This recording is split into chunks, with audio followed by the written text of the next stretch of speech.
G'day folks, welcome back to Pete's Investing. I've got the simple trading strategy for you today using the ADX25 indicator. So what I've got here is at the bottom, I've got two charts. I've got the weekly and the daily, and I'll go through some different time frames for you. But what we look at down here is the ADX25. Let me just maximize that.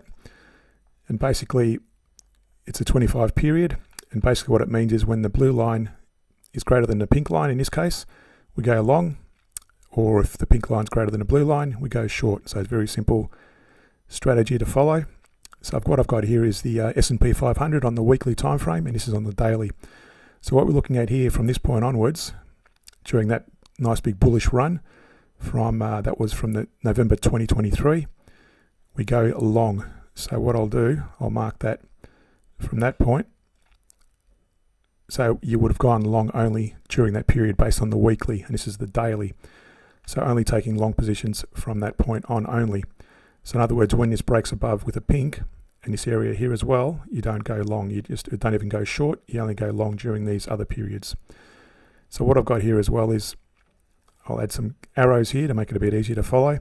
So if you're trading on the daily time frame, you only go long during that period. So you would have bought there, sold it there, bought, sold, bought, sold, bought, sold. Now you might say, okay, well that's easy because we've had a nice big bull run.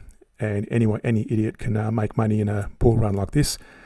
So what happens when you got smaller periods? So what we do is, again, depending on what time frame you're trading, before I go to the next level, let's just show you the if you make that a daily and make that an intraday, like make it an hourly time frame. And what I've got here is a few little Fibonacci's and that from my daily videos. Let me just delete some of that. So again, in the philosophy of the weekly being bullish and the daily being bullish, we only take long trades. And this is the hourly chart. So you would only take long trades. Again, long going, for example, starting long there, close it out. That would have been a false break. You take a little loss there, go long, close it out. Maybe another little false break there. Let me just zoom in a bit.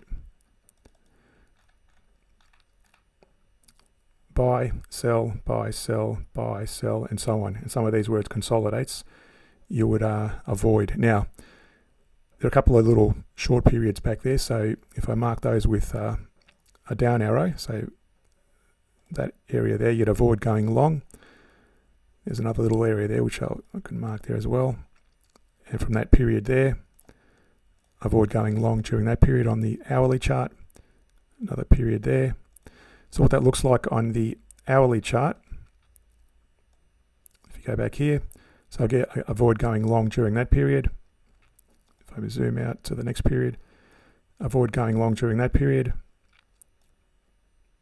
and so on. So you would have made all those little gains, and some of these areas where it consolidates, you either take little losses, or if the prices drop significantly, you could probably average down until it eventually breaks to the upside. And you'd currently be in a trade with a long position on this one. Now let's look at gold, another example. So starting off with the weekly first off, this is the weekly chart. So you can see there that we had a little bit of a drop there with so again, predominantly bullish. So again, if we mark that, I'm just marking this to make it a bit easier to demonstrate the strategy. And with the exception of that little period there, you would have avoided that period. So all the rest of it would have been long positions. So again, make that, so again, you can see they're going long during these periods, buy, sell, a couple of buys there, sell.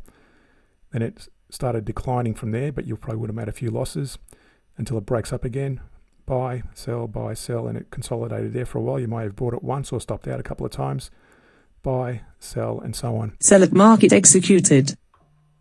And if we go to the hourly chart, again using the daily as a reference, you can see there taking only long trades. Now there's quite a few trades there. I'm not going to go through all of them obviously, but you get the idea. If I zoom in, some of these you can see there on the daily there are a couple of bearish periods. I won't mark them all, but you can see there, so some of these you probably avoid. You can see they're only going long during the long periods there when the ADX is bullish. ADX is bullish, ADX is bullish, and they're the ones that give you the most returns. So just got to be, depending on what sort of time frame you're trading and how much time you can afford to watch. I prefer to trade on the daily in this sort of instance. That way you can sort of focus and monitor it at least once a day.